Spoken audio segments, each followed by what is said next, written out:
தான் இன்னைக்கு நம்ம வந்து பார்க்க போறோம். ஸோ எனக்கு ரொம்ப சந்தோஷமாகவும் பெருமையாகவும் இருக்கு இந்த விழாவை வந்து ஆரம்பிக்கிறதுக்கு. அப்படிப்பட்ட கண்ணப்ப நாயனார் யார் அப்படின்னு பார்க்கும்போது நம்ம எல்லா நாயன்மார்களுக்கும் வந்து நிறைய விஷயங்கள் வந்து ஞாபகம் இருக்கும். ஒரு அற்புதமான மனிதர், ஒரு அன்பான மனிதர், ஒரு பயங்கர பக்தி மிகுந்த மனிதர் அப்படின்னு தெரியும். உலகத்துல வந்து முதல்ல கண்தானம் அப்படிங்கிற ஒரு விஷயம் நம்ம இப்போ வரைக்கும் கடைபிடிக்கிறோம் அப்படின்னா அதுக்கு காரணம் கண்ணப்ப நாயனார் அவருதான்.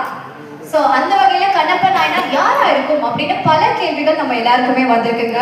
அவர் வந்து ஒரு தைரியமான வாரியரா, இல்ல ட்ரைபா, இல்ல வந்து அவர் டிவோட்டியா, இல்ல நார்மல் மனிதனா அப்படின்னு பார்க்கும்போது ஹூ இஸ் கண்ணப்ப நாயனார் அப்படிங்கிற கேள்விக்கு இன்னமும் யாருக்கும் பதில் தெரியாம இருக்கு. எஸ், இன்னைக்கு அந்த கேள்விக்கான பதில் வந்து தெரிய போகுதுங்க. எஸ், ஏவா entertainment 24 frames factory proudly presents Kannappa.